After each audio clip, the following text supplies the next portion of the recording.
Okay, we are here, guys. Let's go. Big week, folks. Massive.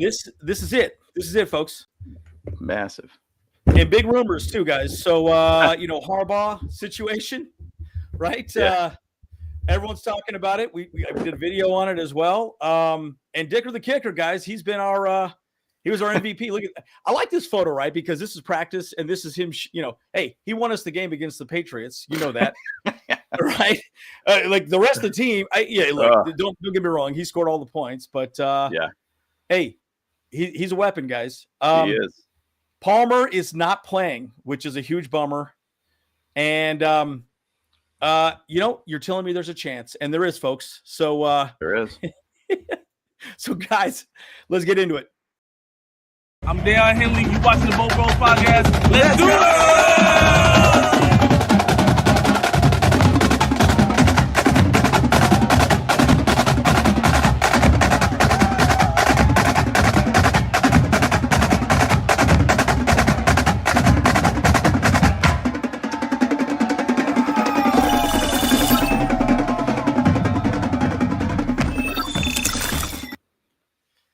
Okay. Whew. We are here. Yep. Man, big week all around, guys. Yep. I was just on that last slide about, you're saying there's a chance, right? Are we dumb and dumber here? It's which one's dumber and who's dumber, Hey. it's just you and I right now. So what's going on here? The whole thing about it is like, the video that I did earlier in this week, just talking about the playoffs. Yeah. It's a level of pipe dream at some point, but bottom line, it's like win out. Now, the playoff video I did earlier this week, I kind of predicted a little bit more in the sense of, hey, it's 9-8 potential team that could get in, and goes to show Steelers lost to another under 500 team 2 weeks in a row. Knocked themselves out of the playoffs. There is this chance a 9-8 team could find its way here. So, hey, bottom line, handle your business before your business handles you, right? That's what it is. Slow feet don't eat. Slow feet don't eat, baby. Slow feet don't eat. Hey, look, it is what it is, guys, right? At the end of the day, the Chargers played extremely inconsistent. It is what it is. Hey, it's a playoff game now, guys. That's what it is. It's a playoff game. 100%. And Jim says 33-20 Bolts. I love it. What up, churros? Man, that sounds good to me right now. I want to eat a churro. That sounds good. Dude, churro filled with like caramel or whatever, or they got those like cream ones. Oof, that's some straight Spanish from Spain, dude. I was rocking those in Spain when I was there some years ago. They're great. So I got some photos from the practice from yesterday, and we need to see some production out of this dude, man. And look, he looked good. He looked all right. Aether, how we doing? He looked all right, right? He, against, last week. By the way, just so you guys know, it was horrible conditions. Apparently, I was reading, it was like raining sheets the entire time. So, and what's wild about that whole thing is that Dicker actually hit his 2 kicks. Like, in weather like that, like, that is very difficult. You could slip, slide easily. The ball could get thrown off by some gust of wind or some rain. That was amazing that he was able to even hit those 2 field goals. Wild. And shout out a little bit, give a little bit of respect to the Chargers defense, to what they did against the Patriots. Because once again, this week, I'm kind of harping a little bit on that Thursday night game. Steelers have a good defense. Yeah, they do. They gave up 21 on them. In the first quarter. In the first quarter. First half, I should say. First half. That's pretty big. Like, hey, give a little bit of love. Just give a little bit of love to them, please. Right. Yeah, there you go, dude. Raveheart, dude. Raveheart. That was a Raveheart thing. Well, I'll say so here's interesting statistic on that, guys. Just so you know, we were number 1 in not having drop passes prior to 2 weeks ago. Now we are absolutely dead last. We are 32nd in the league. We've had that many drop passes recently. And again, Quentin has been a big part of that, but you've seen what he can do, right? But the defense has been great, guys. We've only given up 10 points in past 2 games on average, right? Obviously 20. Yep. We shut out the Patriots, right? So Good to see you guys. Throw out your questions. We're going to try to go through it as we're going, but we got our slides here as well. So again, we need Q to step up. Because part of the problem is I think teams now are just bracketing Keenan Allen. By the way, just so you know, I've been doing a lot of film study. Quentin is open downfield a lot.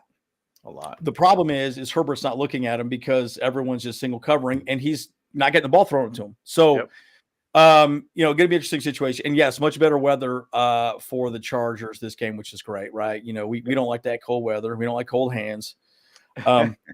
So it is what it is. Yep. Well, and the one thing about Quentin, like what I liked seeing from that last game is that he was getting the passes thrown to him on the right routes to give him rhythm. And that's the whole thing. You give them those little passes, you give them those little rhythm-based passes and everything too. That's all you really got to do. And the thing is, though, we got to keep those small little like quick slants. We got to get those small little like curl routes. We got to get those small little things to be able to get him going. And, that's the thing, like with Quentin Johnston, we've kind of pretty much known that a little bit of the downfield passes aren't really working at this moment. He's going to get it at some point, but I think it's about getting a rhythm for him more than anything. Yeah, and it's a confidence thing too. You guys ever hear the term yips? Yips. Yeah. you get the yips, and it is what it is, guys. Like, and I play a lot of softball. James and I play pickleball. Yeah. And you can get nervous out there, and you mess up, and hey, like, look, first round draft pick has a lot of expectations. We'll talk about the defense a little later. Aether, keep that question under wraps there, but we will talk about the defense also. So, no doubt. And guys, smash that like button. And Kyle, by the way, just Kyle is trying to join in now. He's at a Charger event right now. There's some photos. They're making some bikes for kids. It's a big Charger event. He's there with his girlfriend. So interesting situation. He's going to try and log in. I don't know that his connection is going to be good enough, so we'll go from there. But again, the Harbaugh question is interesting, right? People keep talking about Harbaugh. I don't really think it's going to happen. Again, they're trying to lock him down in Michigan, guys. I mean, what do you guys think? What are the odds that Harbaugh gets re-signed? Personally, I think it's a pipe dream at the moment. I think they're going to keep him there, but what do you guys think? And then here's the injury report. Let's talk a little bit about that as well. Well, the whole going back to the whole Harbaugh thing. I mean, there's a lot of things that we could chat about that. So yeah. Obviously he's got some ability to be able to get some sort of contract with Michigan. Obviously it's his alma mater and everything like that too. Right. They're looking at basically $11 million right now per year for him there. Really is not much of a pipe dream for the Chargers to say, hey, look, like, what if they say, hey, Chargers, like, what if he's not really like looking at that contract and he's communicating with the Chargers and saying, well, do you guys want me or not? Like, what would you want to give me? Kind of thing. And, I'm sure those conversations could happen. I'm not sure if there's some sort of, issues with communicating with a college coach while you're in the NFL or whatnot. I don't think so. I don't think they connected in the sense. There's a penalty to do that or whatnot.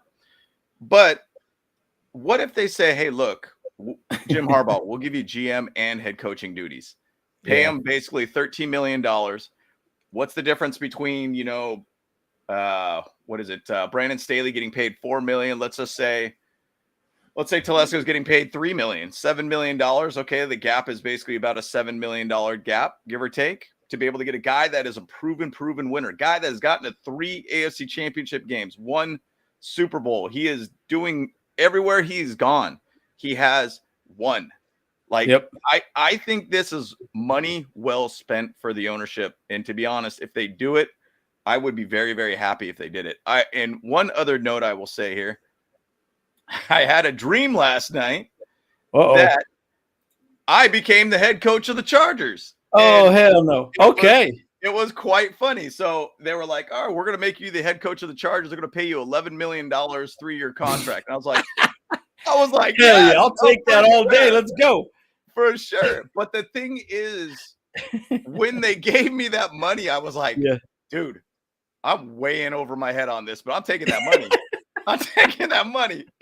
And so in my head, I was like, I really honestly wish they just spent that money towards a head coach that knew what the heck he's doing.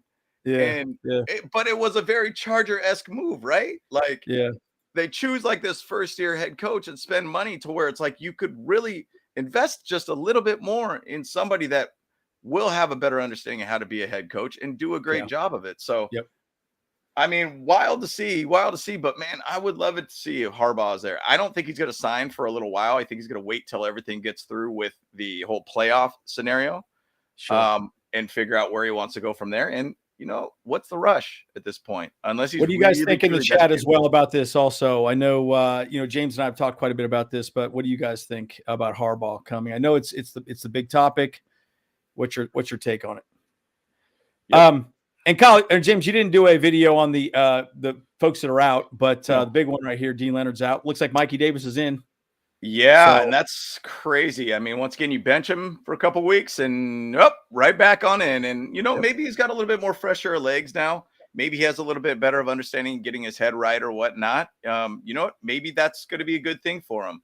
A couple weeks out, you hope he didn't completely disconnect from the position or whatnot. You really hope that he's going to do well. I mean, for the most part, we're pretty healthy. Jasur came in full. Once again, those weird illnesses keep coming around for some reason with this team. Yeah, what happened there? But for the most part, I mean, we're looking pretty good. I mean, I wish Josh Palmer was going to be able to be back in this one. Otito, we'll see what happens there. I mean, he was limited all week, so I assume that he's probably going to be fine.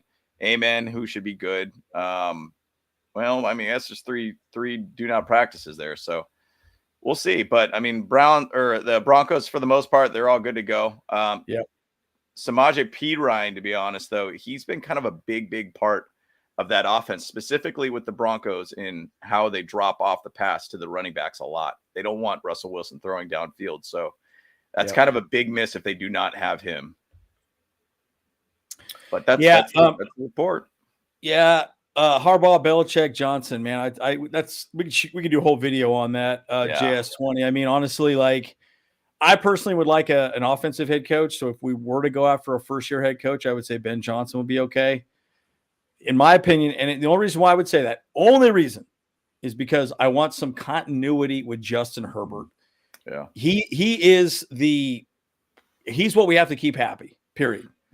And so if in Herbert we trust, it is what it is.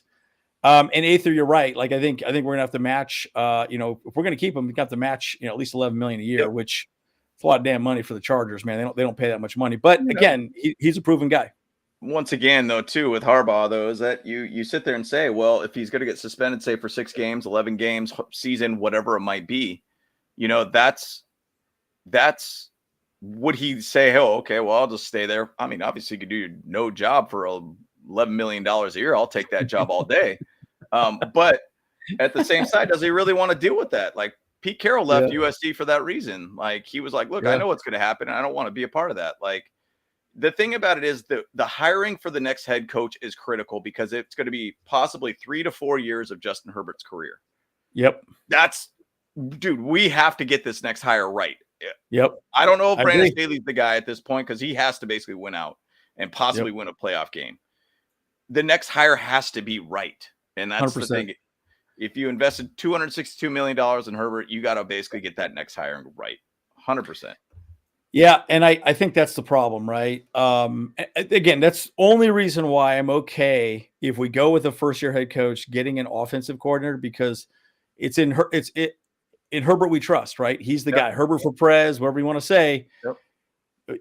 So you got to get an offensive system that he can manage. Now, the other thing I would say, God, we've had so many damn good coaches become head coaches elsewhere, right? Sirianni, Steichen, the list goes on. And so my thought is like, okay, who do we have in house? What about this guy, quarterback coach? Is it Nussmeier or whatever? Nussmeier, yeah. Kellen Moore. I don't know about Kellen Moore. I don't know. It just I just kind of sometimes you got to remember something. The thing I've always thought about with a head coach in general, it's not just the head coach, right? It's every position coach, and they have to get the right players or the right coaching staff around each position. Yeah. So I don't know. There's a lot to be said about that. It's interesting. You still hear people talking about firing Mike Tomlin. I'm like, man, I'd love to have that guy as my head coach. Hell yeah. Any day of the freaking week. Any day of the week. Yeah, and it's interesting because, I mean, just putting up the question about possible hires. I mean, Dan Quinn's been a name that's thrown out there a little bit. He could keep Kellen Moore there. Continuity. I've thrown out Frank Wright, which probably ain't going to happen, but as an offensive coordinator, I think I would take him. Crazy thing, I read a story about him being as the Panthers coach. It kind of was a Hunger Games type situation there. It was like they had people in colonies essentially, and it would just seem like people were getting better treatment than others, and it was really strange to hear.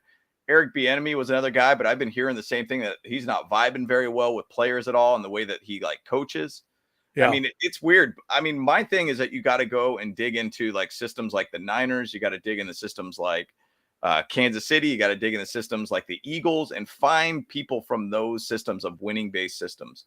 I mean, Shane Steichen, Nick Sirianni, a couple guys that have left for head coaching jobs, and they're doing well as head coaches. And it's frustrating. It's frustrating to watch, but next hiring is critical, guys. Yeah, and I think A30 brings up a good point. The next head coach is going to be huge. And this is the number for the Baltimore game for Herbert. Again, I thought it was really interesting. All the throws were on the right side. A little interesting. But I would want to see Herbert get a little more vocal in what he wants. Whoa,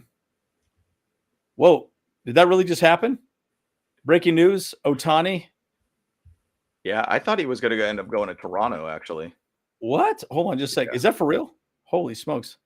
Yeah. I think that's crazy. Trying to throw out some wild Aether type stuff there, but wild Aether stuff. But again, here's the Patriots, guys. And again, you could argue that he hasn't had a lot of great games recently, but again, we were first in the league in no drops. Now we are number 1 in the league in drops these past 2 games against the Ravens and New England, right? So luckily we beat New England, but it is what it is. And again, yes, Michael Davis will be the guy. So this is a good question here. Grandizer said, Andrew James, however, I'm talking about Stephen Ross, Dolphins owner, and Harbaugh connection.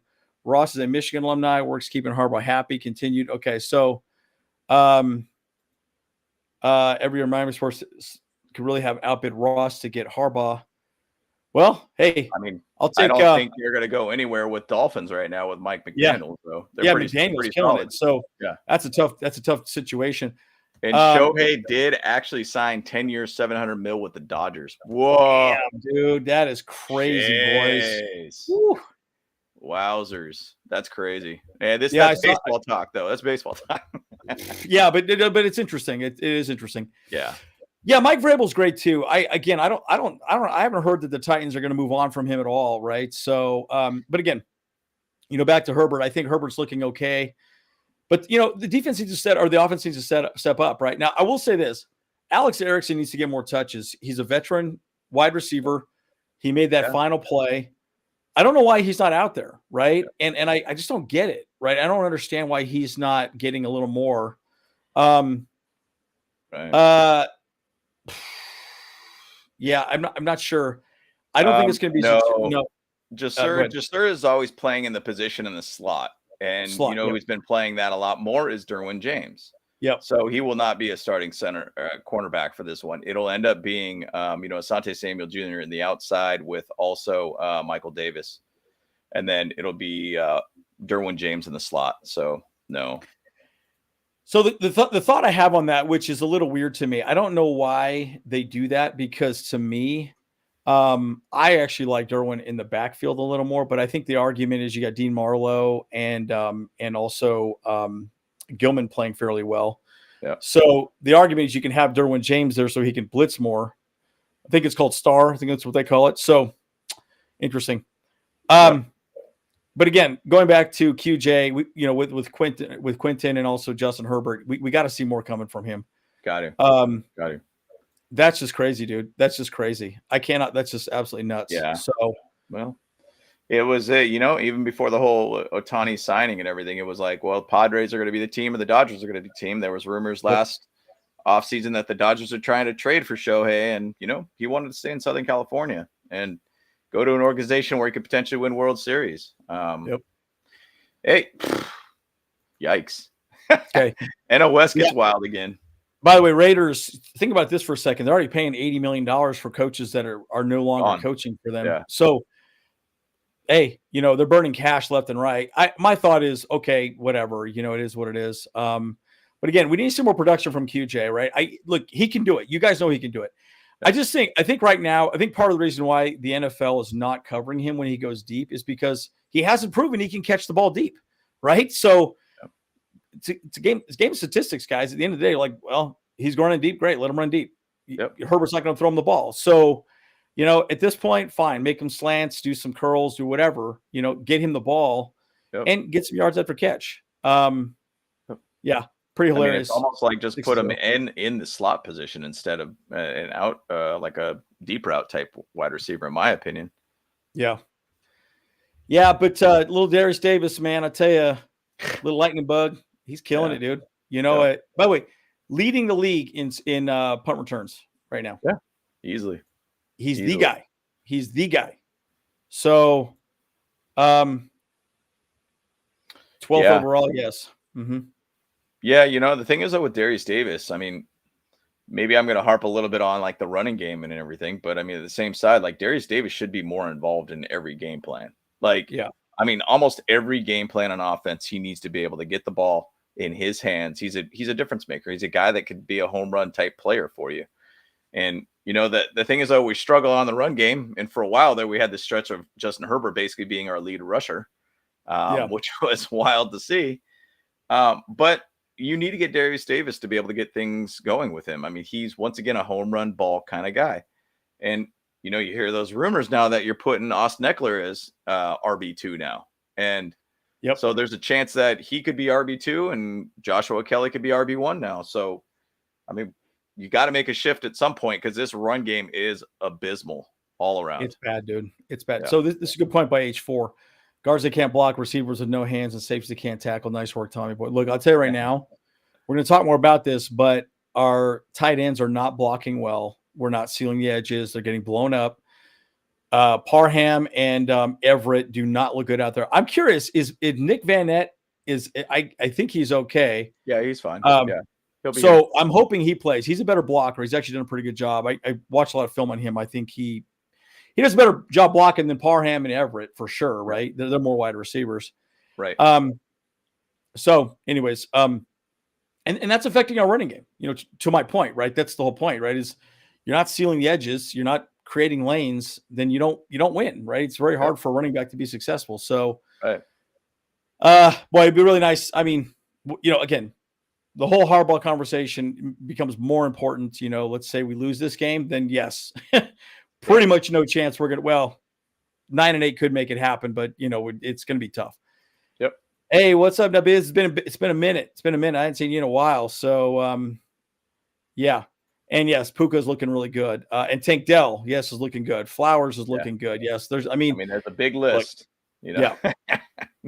Yeah. And then Jordan Addison. Yes. I mean, guys, it's look, when Quentin Johnson was picked, again, we all thought Zay Flowers was going to be our guy, and he was on the board and he wasn't taken. Right. So we were a little shocked, but it is what it is. Yeah, and then pressure up the middle, Justin doesn't have a chance. But again, Clapp has done okay. He's been okay. Yeah. But this guy's getting double teamed constantly. Yep. And that's the concern, right? So somebody else needs to step up, right? It needs to be Quentin. It needs to be somebody else, right? Somebody needs to step up to get him, so people can respect the other wide receivers because clearly they don't care. Guys, I'm not joking. You watch the film, you watch the all 22 footage. Q runs a go almost all the time, and he's always open, almost every time. And it's like, well, they're not throwing him the ball, so why double him or why even look at him? They're just not, right? I mean, as for a defender, you're like, well, looking at the film, you're like, they're not throwing to him regardless if he goes to an out route. Yeah. And so it's like, you could almost just sit there and just be like, well, all right, I really don't have to do much to even cover this guy. Like, I don't even have to have any sort of like worry of that they're going to throw the ball. I mean, going back to Keenan Allen, really it's only like Gerald Everett that's kind of the guy right now that's helping him out. Gerald Everett seems to be that dude. Alex Erickson should get a lot more looks. Yeah. And, and the thing is, with Austin Eckler, who you have on the screen now, like Austin Eckler is one of those things that I think I've always viewed him as a wide receiver 3, and he probably should just be at that point. And, I mean, if he's going to get benched to basically be an RB2 at this point, I mean, I would probably try to just integrate him in some level as just a pass catcher at some point. Because, I mean, that's what we're lacking on this team now. Yeah, it's interesting. I think Kelly has looked better and Austin looks very slow. I've been very unimpressed with him this season. I think a lot of people think, and again, I think yeah, Josh Kelly should see more carries, and I think he will. I think he will. Yeah, he's got to. I mean, Joshua Kelly looks more effective as a running back at this point, and you have to basically give him more carries. Like he has to get the more, whatever it might be. I mean, the thing is, though, it's hard in our game that we end up becoming more or less just a passing based team more than anything. And it's because one, we're maybe trying to get back into the game somewhere or another, or we're just not being a 50-50 type team by any means. And maybe by design we're that way. But at the same side, when you don't have pass catchers, you got to have that rhythm through the run game. And by the way, Xander's not on the team anymore. He's gone. He's out. That was a quick week job, basically, for him. So, either way, I mean, we're having a hard time getting this run game going. I mean, early in the season, we're using a lot of fullbacks, tight ends to be fullbacks, basically. We got to do a little bit more of that. Also changing over the running back. I think that's something too. It'd be interesting to see if they activate Isaiah Spiller for this game too, because he's always inactive for some reason. Yeah, well, he's the very next slide, guys. Hey, we are on the same page, guys. Look, I'm telling you, I don't understand the situation with Spiller, dude. I don't get it. Like, I don't get it. I'm beyond confused, and I think everyone's confused. I mean, I listened to Chargers Weekly, and they're like, "What the hell's going on with him, dude?" Yeah. And by the way, Dotson was waived, and then now, he's on the practice squad. Yep. So it's crazy, dude. So we'll see. Actually, you know what? We should double check and see if they have any news on activations. Yeah, let me see that real quick. Yeah, we can see. Yeah, and by the way, Kyle is at an event, so I'm not sure if he's going to join on just because he's probably driving home and whatever. So we'll see. There are some photos we could show you guys of the event, but it's pretty cool that they did some good stuff. Yeah, and again, Eck is just struggling. So I don't know, guys. I mean, again, it's not just the running back. Let's just make that very clear. It's not just a running back problem. It's a blocking problem. It's a scheme problem. It's a creating a holes problem. I will say this, the offensive line has looked weak and timid, in my opinion. They haven't really created any movement or separation at all, right? They're not controlling the line. And so whether it's the formations, it's weird. I just don't get it. Like I'm beyond confused. I'm beyond confused. So interesting thing. I see that Simeon Fehoko got signed to a practice squad contract. Good. So he's on there again, but I haven't seen any other activations or anything yet. That's probably going to be coming a little bit later on today, but nothing else new that I see on my side. It's pretty nuts. Yep. Yeah. So again, I know, James, you've been pretty critical of Kellen Moore. I don't really know the right answer for that, but I feel like so let me just say this. Let me just say one little thought about all this. I think part of the problem with this team is the personnel, right? This team was built a certain way, and the players, like a great example, Trey McKitty was supposed to be a blocking tight end. He sucked. He was not good. Yep. That's why he was let go. And so I don't think we have the right personnel to really be like a power running team. We just don't. And I think that's why we've had a hard time. Because again, it's, running back can't create a gap. That's the lineman. That's the tight ends, So, I do think that you should use Erickson more, by the way, JS20 for sure. Yep. I agree. And, the whole thing, like I was and actually, ironically, I'll even talk about my dream and me talking about as a head coach. The first thing I said is we're going to be a fast, physical, violent team. That's what I want. And that's the type of team I want. I was like, you know what? I want to be one of those teams that you could just bully people around. And if you go back to the Lions game, we got bullied, and we need guys that are just nasty players all around. And their line is great. Yep. Yeah. Really great line. I mean, they were getting 5-yard pushes off of our D line to be able to allow that run game to just go. And that's a thing that we really lack on this team. I feel like we just kind of have a lackadaisical type team in a sense, where we just kind of just play the football game, but we don't really put like a huge effort. The thing is, like with our guy right here. I'm getting my opposite fingers here situated. I don't know, whatever. There you go, right here. No, hey, Everett, yes. Everett's one of the guys that seems to just really put a little extra effort out there. He puts a little bit extra mustard on that hot dog. You know what I'm saying? Yep. And so he just really seems like he's the dude that gets that little extra effort on this team. And we got to see those things where you just try a little bit harder. And I feel like a lot of our team is basically just not really just trying that extra effort. It's like just getting through the game pretty much. And that is frustrating to watch. It's really, really frustrating to watch. Yeah. It's I think it's execution. It's personnel. It's a lot of things. Yeah. Harbaugh wrote a book on fast and physical. Look at any team he's coach. I agree. Right. I agree. And the O-line coach, it's so funny, man. Like I don't, if it's not one thing, it's another, guys. That's the problem with the Chargers, right? It's, you know, I got a rash here, but then the rash spreads somewhere else. Okay. I got a rash here, then it goes somewhere. It's just weird. It's just, I don't get it. You know, it's tough, right? Okay. Grandizer, which 3-player position matchups you be watching closely? Allen for sure. Probably. I don't know if he's going to be on Surtain. I don't know how they're going to handle that, but Surtain's going to play. I think Russell Wilson on Mac or with Mac. Yeah. Because Mac is obviously, you know what he's doing, and he's a big power player for our team. I mean, how cool would it be if this guy gets to 22 sacks in the season with so crazy. 6 games left, 5 games left? Yep. So that'd be amazing. And then I would say QJ, right? I think QJ's got it, right? By the way, he does create separation. The one thing I've noticed though is that he'll run and get open, and then like at 3 seconds, he'll just kind of slow down. Yep. And that's where he needs to improve. Like he needs to find an open spot and sit or do something, right? He's not doing that, right? And again, this is a good question for the entire chat as well. If we make the playoffs and win one game and lose a divisional game, do we still fire Staley? I think we fire Staley if we don't make the playoffs, period. Yep. I think if we make the playoffs, he has a chance of keeping his job. That's my take. What do you think, James? Yep. Yeah, no, absolutely. And the thing is, though, just a competitive game, if he gets to the playoff, I think could keep his job there. You can't just go into it again and get blown out like you did against, well, I shouldn't say blown out, but blow it versus the Jaguars.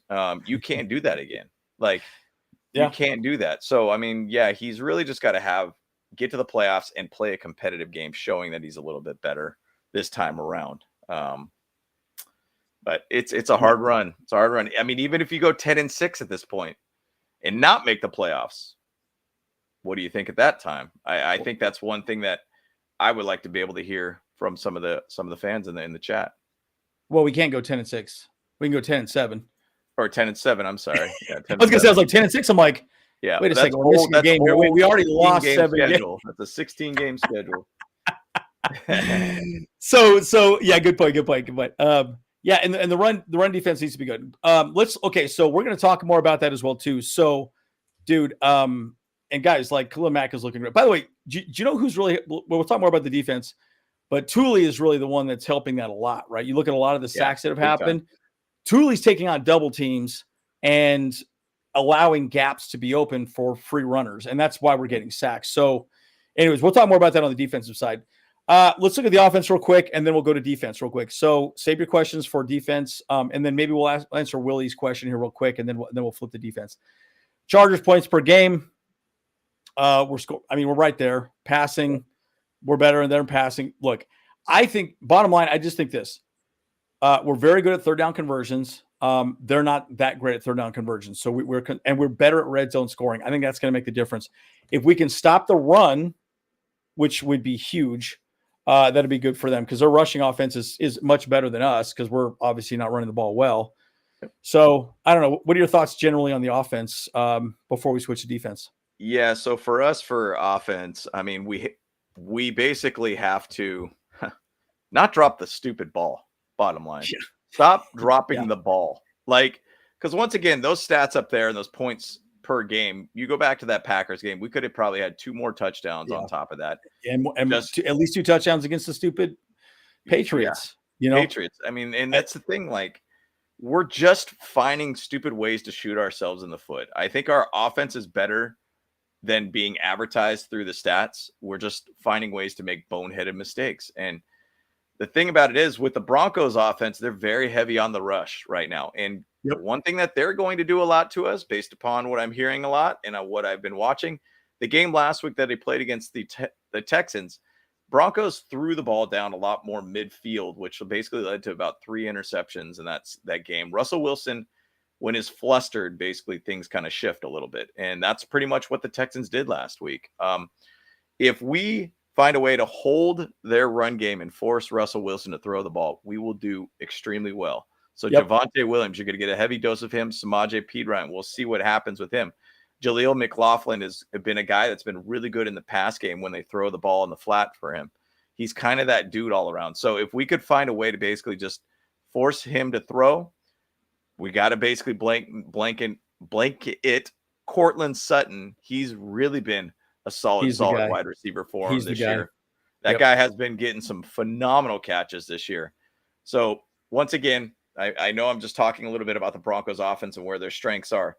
We have got to find a way to get Russell Wilson to throw the ball and get pressure to him. We'll chat about the defense a little bit more on that. Yeah, and this could be a good little segue. Harbaugh, Dan Quinn. Actually, I like Dan Quinn as well. I think Dan Quinn could be very. So just so you guys know, Dan Quinn runs. Obviously he's coaching the Cowboys defense, and he pretty much runs a man defense. It's man coverage. Yep. It is. You are on an island. You might have one high safety, and that's it. You get in front of your guy and get physical. I like that. I like a defense that's more physical. I feel like the way we're playing is very soft zone, very just kind of. Remember when he kept saying, "I want to populate the middle of the field," dude? Guys, I was watching the defense at that moment, bro. Yeah, it looked so bad. There was 2 linebackers just standing in the middle, just completely no point of them even being there. Like at least try and get Patrick Mahomes to the ground. But it's just stupid, dude. I don't know. It just annoys me. Oh, I like that. Thank you. Yeah. Appreciate that. You'll be one of our references. I appreciate that. Yeah. So yeah, there's a lot to say about that. And again, this is our conversation with this guy, dude. Like so I'll say one little thing and I'll pass to you, James. And then I want your thoughts in the chat on this as well. If you watched my pattern match zone defense video on Brandon Staley, what he's really trying to accomplish is eliminating pre-snap motion and just creating and just understanding the lanes, and people are supposed to be in those lanes, so you can't make plays like that, right? There's only a certain amount of routes, there's only a certain amount of formations and such. Yep. The problem is the execution's poor. So again, is his system bad, or did he pick bad players? It's one of the two. Or is he not coaching them correctly, right? Or I guess 3. So that's my take on it. What's your take on it, James? And chat, guys. What are your thoughts? I mean, going back to what you were saying, when you watch footage, and I watch it all the time, every single game, they always have 2 middle linebackers sitting in the middle, flat-footed, not doing anything. Not doing anything. What they generally do is that the route is, and I'm assuming that the linebacker is supposed to drag or the safety is supposed to come down to go after the receiver when they go in the middle. But those 2 linebackers literally don't do anything, and they stand there, and they should probably just say, okay, if he's handing off and he's doing kind of a going into the middle of the field or whatnot, run with him, run with that guy. And then the other linebacker, if he's not basically having a guy going in his path, come down and try to basically create pressure of some sort or stay closer to the quarterback in some level. There's this thing that they're just not connecting very well. Now, I'll say recently in the last couple of weeks, I feel like they have done a lot better with like Hussein Bassi out there with Derwin James playing a little bit more in the slot, putting guys out there. And Dean Marlowe's not even playing really that much anymore too, by the way. And so you got Jalen Hawkins out there and actually seems to be doing well. I don't know if it's because they got young, fresh legs, but the defense for the last 2 weeks has been better all around. And once again, going back to your conversation about the whole, going from one defender to another defender, just please put a guy on a guy and let them run. Let them run together. Figure it out together. That's one thing I did even say in my dream is that we are going to play man on man. Okay. That's what we're going to do. In my dream. Like in my dream, that's what I said. That's how frustrated I am with this stupid defense. But it is such a hard thing to expect. If you're looking at a chain at some point, you're expecting each link to be able to be connected. Well, Right. one of those chains at some point will break off. Like, Yep.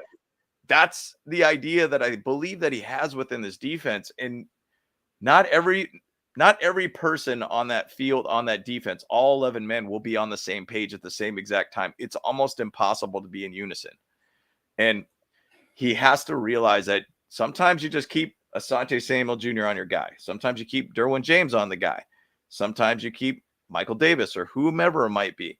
Just let him be on the guy. Have one guy on the top end that's closer to the most deepest route. That safety should read whatever the deep route is. Stick with that man, and then the under, whoever it is, the cornerback that's with him is at the undercut route there for you. So it's just, they got to do better about trying to keep people in bad situations, and there's leaving too many gaps in this defense and just allowing too much opportunities. It's funny. I will say this too. I watched the other team's offense as well, defense, and they play a lot of off coverage as well too. I think the difference is they're a little more physical, and they're playing more man at third down. It is odd to me how often we're playing far off on third down. We've shown this many times on our channel. Ridiculous. And again, the missed tackles are pretty bad. And again, they've been focusing on that pretty heavily in camp or at practice every week. Now we're well into the season. We should be tackling better at this point, guys. And that's a problem, right? So it was interesting. I think it was an interview after practice of Derek Ainsley talking about the defense. And he was like, it's still kind of a work in progress. Bro, hey, you're week 14. Week 14, bud. We're week 13. What are we, week 13 now? Like that. Week 14, I believe. We're still trying to figure things out. Bro, dude, you got a good sample size of what to look at right now, dude. Yeah.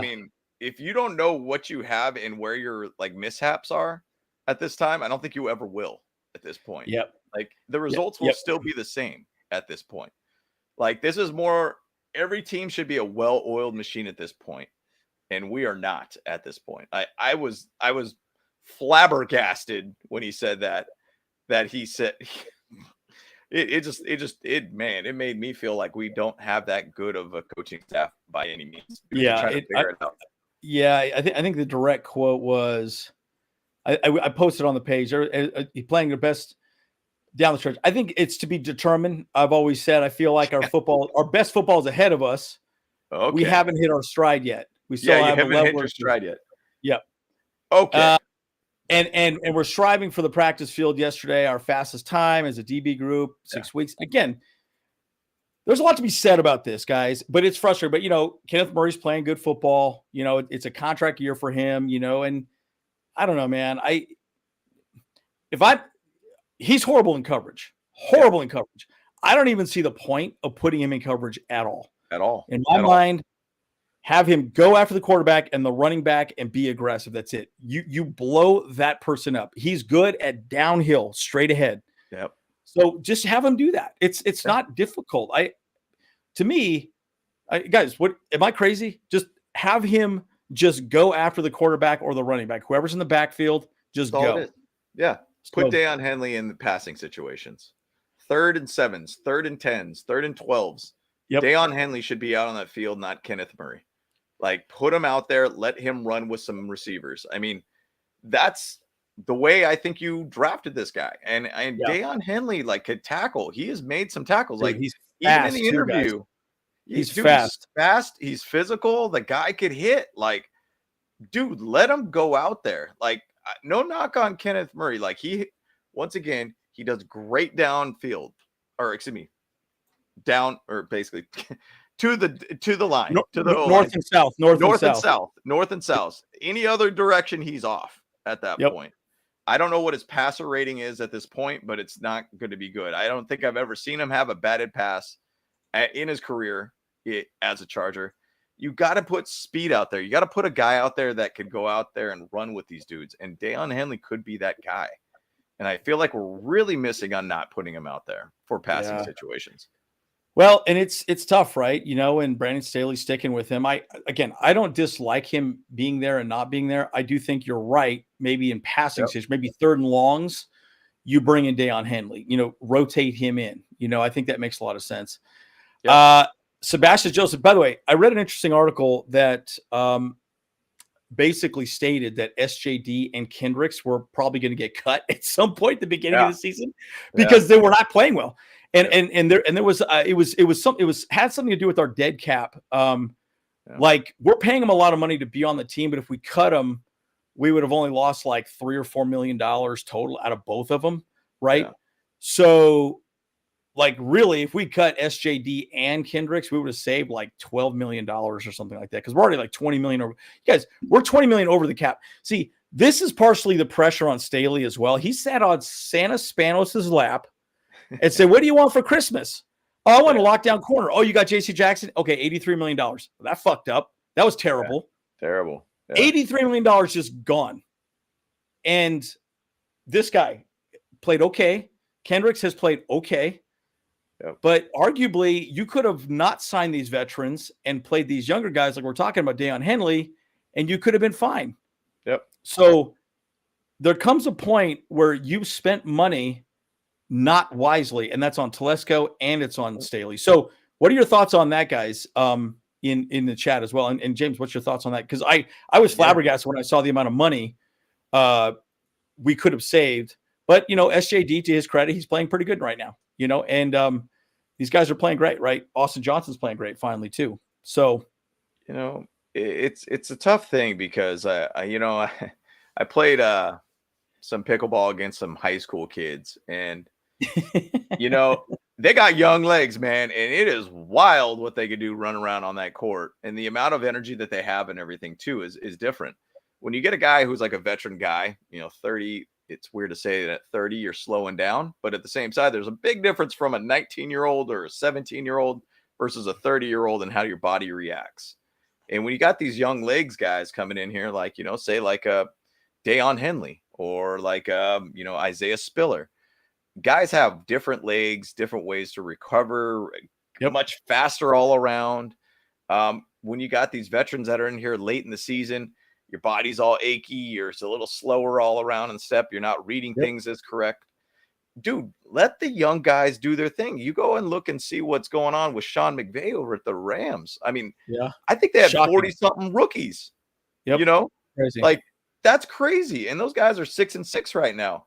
Like, bottom line, let the young guys play a bit. Like, it's special teams is such a limited type of work versus like being on field on defense. And Deion Henley, in my opinion, could have been a game changer for a lot of games. I agree. We're just not doing it. It's dumb. It's dumb. But I will say that falls on Tom Telesco's shoulders. He loves drafting guys for 2 to 3 years down the road and like doesn't play them. And then when it gets to contract situation, they end up having a great year and then they end up leaving. Uchenna Nwosu, perfect example. Drew Tranquil, perfect example. Like, Nick Neiman, I think, has been a really good linebacker for us. He'll probably end up walking next year too. Once again, a guy that you just don't get involved. I think they got to be a little bit better about getting their young guys involved as much as they can. And signing a guy like Eric Kendricks could have been just a leadership type thing. I get it. I think Eric Kendricks is a good linebacker, but he's been in the league for a long time. I'd much rather have, Deion Henley out there running around. Okay, so let's get to Dennis Yum answered my question perfectly. And by the way, so this was my question, Grandizer. What was the question? Dennis Yum answered it perfectly. Another reason why Staley has to go, this is what I was getting at. He has way too much loyalty. I'm pretty sure it's loyalty for the vets and the young guns run and what you got to lose playing Spiller. I agree. Yeah. Like, I get, like, this guy right here, Austin Johnson, got paid a lot of money. I think he gets $12 million a year or something like that, right? But he's playing great. Yeah. But my point is, we're putting a little too much emphasis on the veterans and not letting the young kids play. The other thought you can also say is, great, leave the veterans out there for a couple of first downs, and then maybe rotate people in a little bit more as well. The argument could be for a linebacker, it's a little tough because one's wearing the green dot than the other, right? So that's, I believe Kenneth Murray's still wearing the green dot. Yeah. So, but again, I think you're right. He's kind of like collecting sports cards. Eric Kendricks is the best. Oh, I can go get Eric Kendricks? Great. Let's go get Eric Kendricks. Yeah. And, well, I don't know, dude. You could just draft another linebacker, right? And he did, and he's really good. So I think that's where Bill Belichick is good. Some of these other coaches, they're not going after veterans and spending money. But guys, we've spent a lot of money to make this season be the season, and it's not been great. And and again, look at Thule. He's doing great. Yep, exactly. You let the young guys run and they do their thing, man. Thule's been an absolute blessing for this team, in my opinion. And I'm glad that they're really putting him out there. I mean, early in the year when it was Joey Bosa, Mac, and Thule on the line, goodness gracious. That was like, you can't defend that at all by any means, man. You cannot defend that. My grandma can outrun Kendricks, dude. I'll tell you what, beginning of the season, he looked pretty slow, dude. Guys, he looked slow. Yeah. Yeah. Well, and the thing is, though, like the way that Staley plays linebackers is just like they flat foot them right in like the middle hashes pretty much every time. And it's like, dude, you're pointless. You're just like a statue standing in the middle of the field doing nothing. Like what's the point of you being out there? Yes. Yeah, what are you doing there? Like, what are you doing? Run around, do something, man. Like, come on. Yeah, he always gets the young guys reps. Yep, that's another thing. Go ahead. I was gonna say here one thing. This is Tony Rivers' comment here. I had this kind of epiphany a little bit. So Bill Belichick would do great with the Chargers roster. So his son apparently is he's got the craziest hair of all. Yeah. He and I think it was Gerard Mayo, I believe, that are essentially the defensive coordinators for that team. There's not a person with that title at all by any means. And somebody said, I think in our last live, hey, crazy story. What about Steve Belichick or what? I think it's Steve Belichick as a head coach. Steve Belichick, yep. And I was like, man, that's kind of a weird thing to think about. But man, I'll tell you, that Patriots defense, I don't know who's making the play calls or who's doing what. That defense is good. Like they have a good nobody on their team. And nobody on the team, exactly. Yep. Like that's what I'm saying. If you give them a guy like that basically has players like we have, it could be a completely different type of defense and completely different season.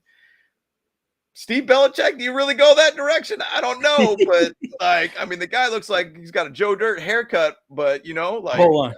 Yeah, I'll pull up the Steve Belichick photo, guys. I think I have it here somewhere. Oh, it's so funny, man. But old Stevie Belichick. Here we go. It's a weird idea. It's a really weird idea to even talk about that. But it's there it is. That's our new head coach, guys. Yeah, look at that, dude. Dang, that's what I think about every time. Dude, he's on straight up cocaine, bro. He's like, yeah, seriously. Yo. Yeah. I mean, I don't know. And then you think about like he's got his dad who, even if you got Bill Belichick over here, I mean, the dude's 71, Bill's 72 next year. Going to season, does he really care to coach football anymore if he gets let go? There's, I don't know, man, but who knows? Who knows, man? That's just a weird idea. Weird idea. But, just a weird thought that I had. It's very weird. Very weird. Yes. See where were we at on this? Okay. Khalil Mack here. Dude, I just threw up a little bit in my mouth. Yeah, I get it, bro. No joke, right? Yeah, ugly haircut. But again, Khalil Mack's having a great year, man. Look, you cannot diminish what this kid. Well, he's younger than us, but he's killing it, bro. Like he's killing it. And he did consider retirement after that game. So, which is so wild to think about that. He's like, maybe I should just retire after 2022 or whatnot. And then he comes back and gets. League leader in the NFL right now for sacks, which is incredible to see what this guy's doing. And I know he said as a goal that he wants to get over 100 sacks. We'll see what happens with him this offseason too. I mean, will he stick around? Will we extend him out a little bit? Does he want to stay engaged? I mean, at some point as a player, you think of the hustle of the NFL season. Do you really want to go through it much more? Well, think of it this way. Let's say we bring, let's say, I don't know what you would say. Let's say Belichick shows up. Yep. You could trade him away and probably get like a very high pick, especially with the amount of sacks he had this year. Yep. You could trade Bosa away, get a decent pick. You could trade Williams away and get, maybe a 5th round or something. You could literally rebuild the team with just trading off these expensive vets and just replacing them with rookies and just going young, right? Yeah. But again, you already still have a core amount of players on the team. Retain what you can cheaply and then get cheaper moving forward, right? And again, it's going to be good. Good thought here. What are the score predictions for the games? I say we win by 10 points. I'm going to say that, which is boy, that's saying a lot. Like I'm saying, I think our defense is going to step up. I think Khalil's going to have a great game, and I think we win by 10. What do you guys think?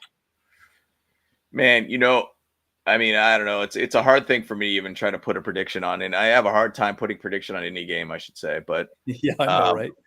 It's the one thing I worry about this game is the Sean Payton X factor. Because go back to when he was talking about that he wanted to be the head coach of the Chargers.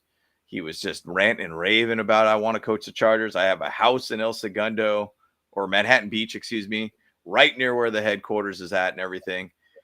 Does it become one of those games where, it's kind of like, hey, you don't have this, sorry, man, like you missed out now, like kind of thing. And really just putting like the nail in the coffin for us in that point. But, it's like my hopes of it is that, yeah, like 24-20 Chargers have a good chance to get to that point.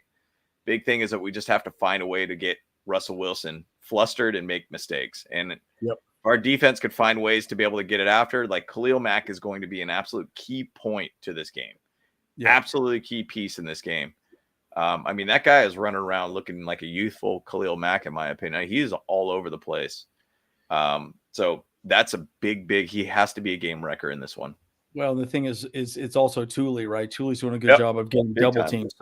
So what he'll do, just so you guys know, I've watched the film a lot. He'll run and hit two players, right? So he'll hit the center and the guard, and he'll try to like create a double team, and then there'll be a gap, and somebody will run through the gap, right? So Kendricks has done it, Khalil Mack has done it. Obviously, Bosa did it when he was around, right? So, but again, there's a lot to be said about. Look, we lose this game. I think we probably start speculating on what's going on now. I have Asante up here because I think he's going to be pretty important. Again, guys, we lost. We got Zont, and then we got this guy right here. I like the black and white photo; look pretty cool. But Derwin James has to have a big game, and so does Mikey Davis. Like he needs to have a freaking bounce. Dude, this is last $9 million we're paying this guy, and he's on the bench. We got a lot of players on the bench, guys, and so. And dude, I'm not a fan of the Donkeys. I would love to see 2 picks on Russie Wilson. I think it's quite possible. It's quite possible. Once again, they're going to play a lot of they're going to throw a lot to the running backs in the flat. It's going to be a big thing that they're going to do. And Sutton is going to be the key piece. I don't think Russell Wilson goes through a lot of receivers. He basically looks at maybe 2 receivers, if that, and almost like he seems predetermined of who he's going to throw to when he gets to the line.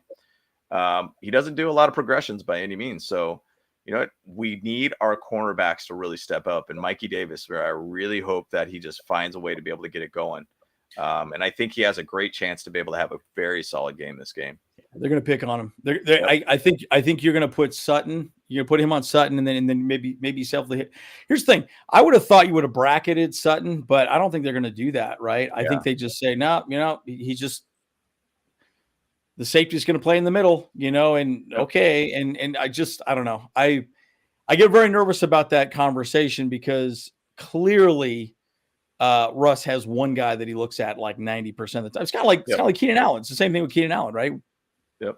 Q's not getting the ball and he drops it. So like whatever, he sucks. The one thing that a lot of teams and one of the things a lot of the teams have been doing towards us in our defense has been really attacking Dean Leonard. The guy has been picked on the last couple of weeks. Big time, yeah. And there's good and there's some bad that he's done. I just really hope that now you have basically guys that are vets in the outside. It's kind of contradicting to what we're saying. We're saying, let the young guys play. And we're like, well, we got Dean Leonard out there and he's kind of getting picked on the whole time. He's kind of becoming that weak piece at that point. Jalen Hawkins, he's been kind of a veteran guy and he seems like he's getting attacked a little bit too. But now you got Michael Davis out there. It kind of changes a little bit for the game plan, in my opinion, for what the Broncos could do against our defense. Like I said, if we just find a way to hold their run game as much as we possibly can, have people spy the line or running backs too. So Kenneth Murray, that's your job. Watch the running backs and the quarterbacks. That's what you need to do. You need to see those flat passes happen there and be very attack the receivers when they're out there, or running backs when they're out in the flat. We need to tackle better all around. So I think that it's going to be a little tough of a game plan for the Broncos, in my opinion, with Michael Davis out there, because I don't think you have that one guy you want to throw towards. Well, and also this is a big game. This say what you want to say, guys. We have a playoff game. This is a playoff game. From here on, the rest of the season is a playoff game. Now, we lose this game, then it's pretty much a toast. I would say I mean, yes, unless there's a the 9-8 scenario comes around. Yes, exactly right. So it's going to be very tough, very, very tough, right? Mm-hmm. So, I'm going to be watching at home, probably a little barbecue, and I'll go live. And yes, Dennis Young, he is the number one receiver for him. So I've obviously kind of wondered, and again, and this is one thing that I will say, I do think we need to blitz more. We're kind of like middle of the pack in the league in blitzing. We are blitzing a little more now. Yeah. But, and it starts because Derwin James is playing the star position. So he's actually at the line a little more. So he's doing more corner blitzes. That's one of the things that I noticed, like Jasir Taylor was doing a very poor job of that, right? That's the whole point of the star position is he's in the slot. He could run to the side and then blitz, and then the safety would come down and cover the slot wide receiver, right? He was doing a very poor job of actually blitzing. That's why Derwin James is playing star, so he can actually blitz and put more pressure. But then you're leaving a safety covering a wide receiver, right? So, again, there's arguments both ways on that, right? So, yeah. Okay, here's the statistics on the defense, and then again, get ready to throw more questions out there as well, guys. So let's just cover the defense real fast, and then we'll go from there. So, Chargers, guys, we're 19th in the league. We're pretty much middle of the pack. We're getting close to middle of the pack. 21 points. The argument is always this. My buddy played football for BYU. He was a quarterback. He always said, Andrew, if you score 24 points, you should win. You just got to keep your defense under 24 points. So my point is, look, at the end of the day, we're under 24 points, right? So technically we should, guys, I think across the board, we should win this game. We should. The question is who's the hotter team, who plays better against the Broncos and the Chargers, right? So how are we going to adjust correctly? But on paper, we're a better team. We're a better roster. We're better across the board. But I mean, look at them. Passing defense, we're not great. We're getting better. Rushing defense, much better. They're horrible rushing, but we're not good at rushing. So that's kind of a bummer, right? So, anyways, it's frustrating to watch because, I mean, this team could be so much better in the sense of like just if that offense gets a little bit better. I mean, 21.5 points only giving up on average per game is pretty dang good. The Broncos their defense is better than advertised, in my opinion. They've really found a way of recent to be able to do it. They've beat two big teams. I think it was the Bills and the Chiefs in the last 6 games or whatnot. They've kind of held back a little bit with the Texans last week, and then Russell Wilson makes his Russell Wilson mistake and throw a pick in the end zone. Kind of a dumb choice, but it's a better than advertised defense right now for the Broncos, and they are kind of getting closer to that point of the defense last year where they were just a really good team that could hold you down to 17 points. So I mean, it's just tough with our defense because we just don't know what to expect. Last 2 weeks we've been okay, but we tend to find ways to beat the bad teams, not the good teams, and so. That's the whole problem here with this. I mean, once again, our strength is in the sacks. I mean, we're 3rd in the league right there. 3rd down conversions, which seems really, really high to me that they're 3rd in the league. I don't know if that's a good percentage or bad percentage, but I feel like every 3rd and whatever long, we're probably giving it up pretty much and allowing them to convert that. But, we're middle of the pack with the red zone defense and everything. But big thing is for us is sacks, pressure. We have got to do that as much as we can. They've survived on takeaways. They have 22. They're first big time. Big time. Matt Money Smith talked about that. Like they've recovered every fumble on the ground, every pick. So they've gotten, I don't want to say lucky, but to some degree they've gotten lucky, right? And so I know that's probably the wrong word for it, but that is the wrong word for it. But look, I think some degree takeaways are kind of luck, right? They're stripping the ball. Everyone's trying to strip the ball, but the ball bounces weird, right? Fumbles are kind of like, who knows, right? Who's paying attention to it. So, yeah, we got to keep pressure on Wilson. And dude, I agree. He does look better. So slow. Remember last year, Matt Money Smith pretty much talked about. He's like, Russell Wilson looking fat, and like he's looking slow and fat, basically. And like, Russell Wilson came in a little thinner this year, still looks slow. Like he's got, dude. If you really look at the amount of sacks that guy's taken in his career, like he's been beat up quite a bit, and like there's some 60 sack seasons that he's had in his career or whatnot.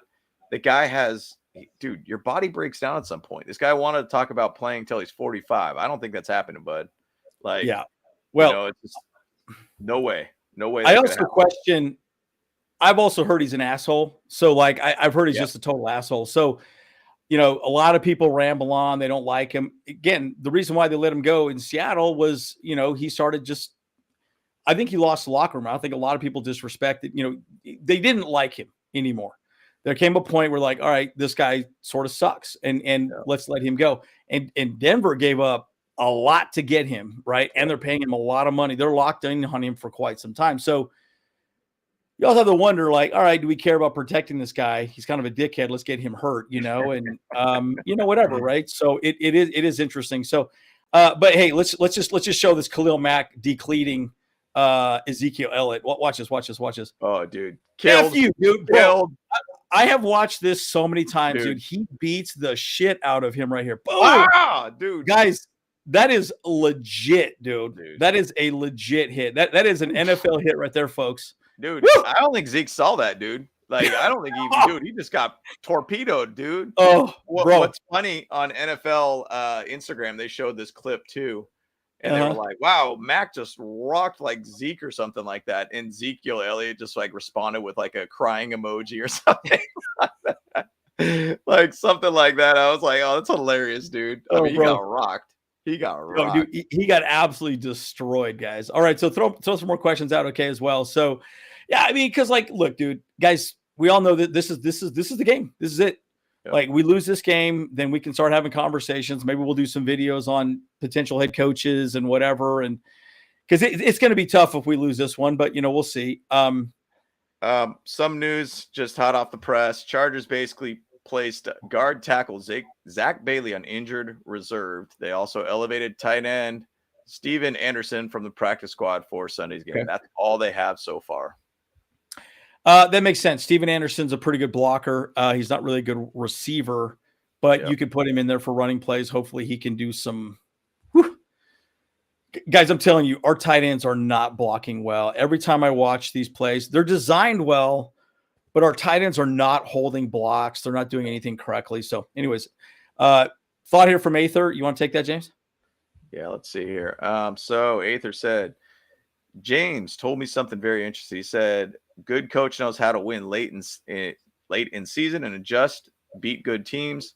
Sean Payton is 6-2 in the last 8 games. I mean, and that's the thing. Like, coaches are quite a bit of how your season's going to go. Like right now, like with Brandon Staley, like it's like we just cannot find ways to beat good teams, period. Yep. I feel like we always just kind of sit there and just like, well, we're kind of going to be in it. 3-point loss, 1-point loss. That's kind of what it is. Or 1-score type loss kind of situation. Yep.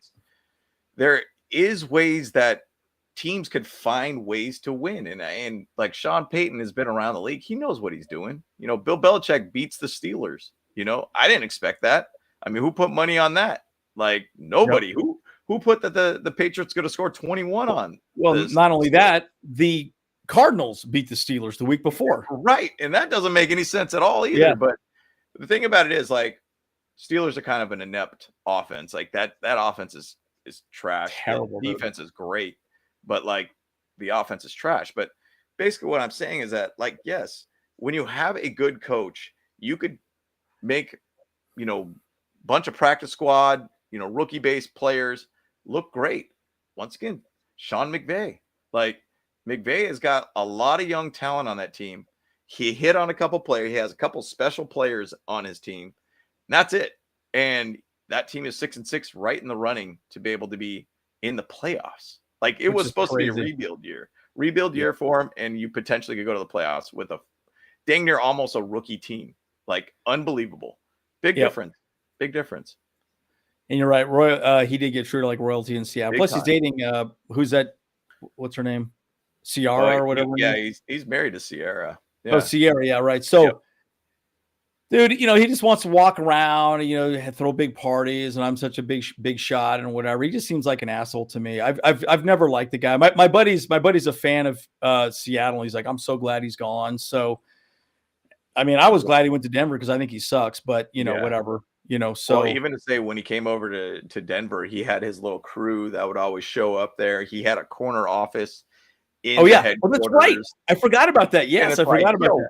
What? And so Sean Payton's like, nah, bro, like you're out, dude. Get out of that office. Get your little cronies out of here too, dude. Like, it's just like, dude, they treated him like royalty over there too. So it's just really strange that you would do something like that. What does a homie need a corner office in the headquarters for, anyways, dude? Like, what are you doing, bro? If you want to watch film, go into the film room, dude. You weirdo. Yeah. Well, and I think it just goes to show you, like, dude, people keep talking about Caleb Williams. Again, we're going to get a little off the subject here, but Caleb Williams, I heard he wants like equity in the team. Yeah. Whoever gets drafted.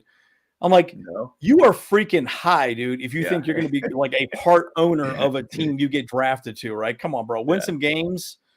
Actually, even then, dude, like look at Aaron. By the way, the Jets are a mess too. Look at Aaron Rodgers. What's happening there? Nate Hackett clearly is a crappy play caller, not good. So there's a lot to be said about all that. And again, this is a good point. Back to the subject. Tom Telesco falls in love with athletic ability and loses sight of football nasty. Now I'm going to ask you this thought, and I want to ask you this too, James. Do you think it's more Telesco, or do you think it's more the current coaching staff? Because you go back to Kenneth Murray. You know who loved him was Anthony Lynn. He had a walking hard-on for that guy, and he gave him whatever he wanted, traded up, gave away the farm just for that guy, and he's been a bust. But that was 100% on Anthony Lynn, not Tom Telesco, from my understanding. What do you guys think? Yep. Yeah, it is kind of dictated a little bit by current coaching staff, in my opinion. I've always, once again, looked at Tom Telesco as the guy being like, all right, I don't want to rattle any cages, when he's the water cooler kind of guy. Guy. Just trying to get through my job daily and not do anything, too crazy. I don't want to be put on the radar or whatnot. And so I think it's more about who the coaches want. And, personally, in my opinion, I feel like the drafting recently with Brandon Staley has been better. I think they have done a lot better on getting the right people in for the system. But I just don't think Telesco is really that guy, man. I just think he's just, sounds good, man. Let's go. Good job. We'll go with them. That sounds like a great idea, buddy. Kind of thing. Like, he's not really making a lot of decisions, in my opinion. So, yeah. I think you're right. He's a yes man. And this is great too. Yeah, he has someone in the end zone with a poster, throwing a pick at the end zone. It's getting his head, dude. We should talk about the draft, but this is a great question. I like Aether's question here. Who wins the matchup? James and Keenan. And by the way, does Keenan play pickleball? I don't think so. I think he's just choosing certain players, but I know Darius Davis does. Darius Davis does. Yes, Darius Davis. Yes. That's funny. That's good. Yeah, James plays a lot more pickleball than I do for sure. He's definitely better than me. So I don't play as often as James does. Like I was playing volleyball last night, and that was kind of fun. So that's awesome. But hey, I come down for Christmas. I'm going to be playing a lot of pickleball with you down there, dude. So we're gonna make that happen, dude. It's gonna be great. Drafting better, QJ. So let's talk about the draft briefly, guys. Let's look at our first pick, QJ, TBD, right? I would argue we're using him incorrectly in the offense. That's what I would say. I think there's other ways we could use him that would be a little more interesting. But let's think of right after that, right? We did pretty well, right? Yeah. So, everyone else has played pretty well. The next three picks were pretty solid. Yep. So, it's an interesting conversation around the draft, but I also don't like the fact that we're not playing players, right? And that's the thing that gets frustrating to me. Yeah, and that's the whole thing. Like, I mean, even to go 2022, I mean, you think like Zion Johnson when he first came in and started playing, Yep. like, I mean, the same side, like that is where, we ended up, Disc golf. putting some of the younger guys in there and playing those younger guys, and they actually seem to do pretty good. Zion, I think, is a little different because I think we just have a lot of issues at the center position. I mean, Corey Linsley not being there is detrimental to the coreness of that O-line. Last year we had Otito Ogbonnia also too, Isaiah Spiller, JT Woods, whatever is kind of going on with those guys. Otito, I think, has been good. Jamari Sawyer was a savior for us last year. Yeah, he was huge. That was, and we haven't seen, we haven't seen McFadden this year, really. Yep. But think about that. We got Thule, Dayon, Darius, Jordan McFadden. Yep. And then Matlock. Matlock has looked okay. Yep. And then we got Max Duggan, and Max Duggan looked okay. He's a serviceable backup quarterback. So I would argue our draft picks this year were good, but yes, you're right. Missing on the first, pretty rough. You can't do that. You can't do that. Pretty rough. I mean, it's the thing is, though, we know with Telesco that he kind of falls in love with size more than anything. Yep. And size is great, but I just there's ability that you need to have too. The guy that can make those clutch catches too.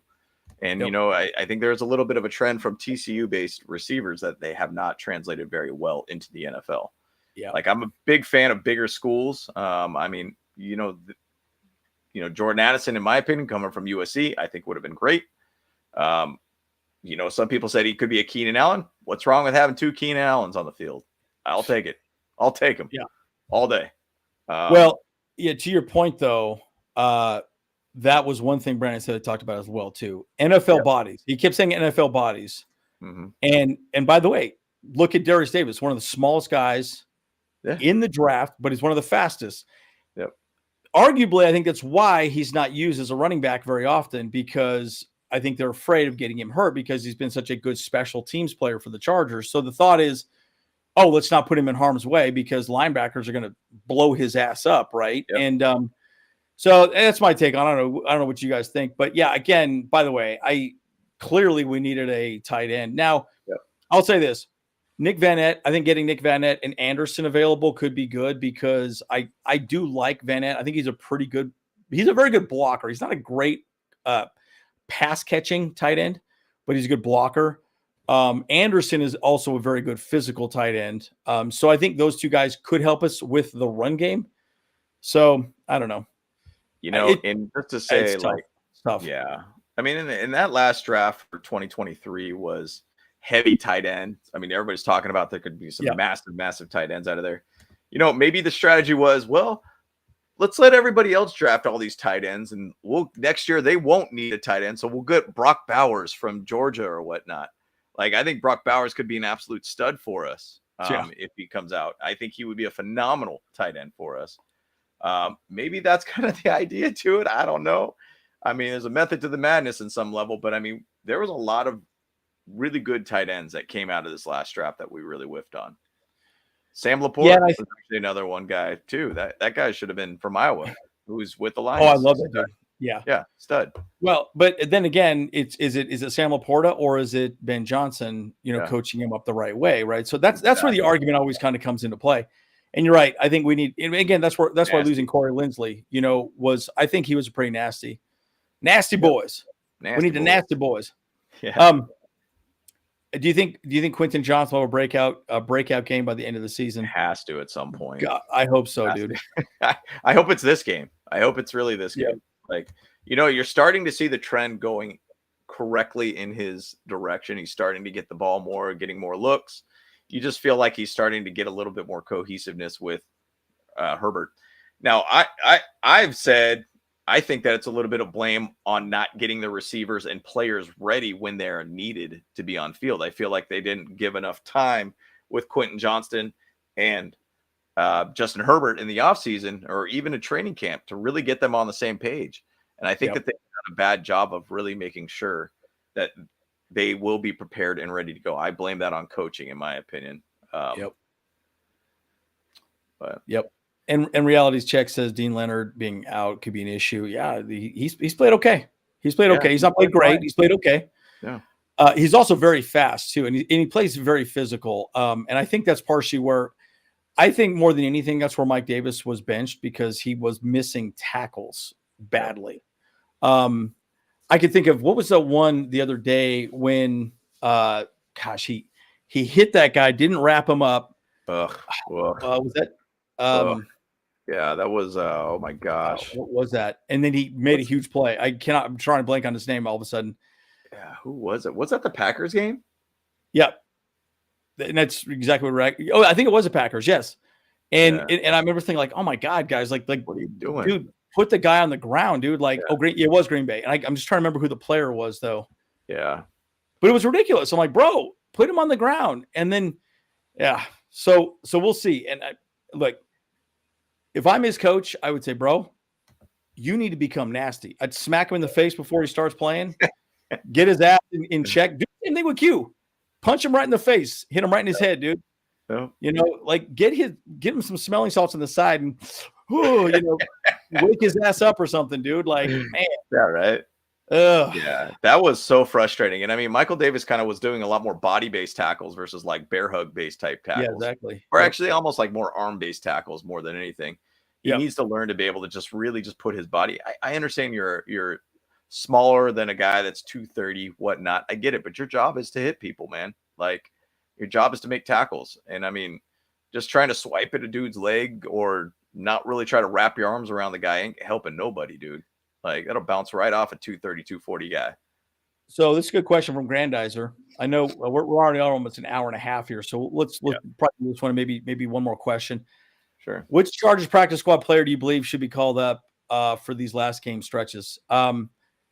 My opinion, it should be Dotson. I don't understand why he's not getting touches at all.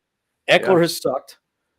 Eckler's been bad, dude. Guys, let's just say it. He's been really bad. And then Kelly has been okay, not great, but let's see what Dotson could do, man. I mean, come on.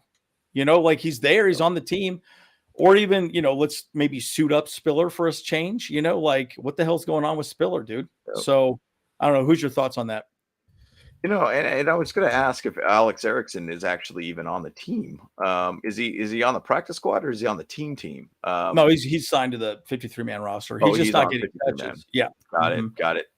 I mean, I think you've pretty much covered it. I mean, the whole thing about the practice squad, there's only so many people you could choose from there. But I mean, all the players that you ended up just choosing is about right. I mean, if you look at like Brevin Allen is a guy, Gerard Clark is kind of one of those guys that I've always thought about, like, dude, just a big body guy. You want a guy who's a gap filler, and that guy is straight 334, 6'3", just butt and gut. Like, I think that would be kind of an interesting one for early downs. And once again, that's going to the young guys.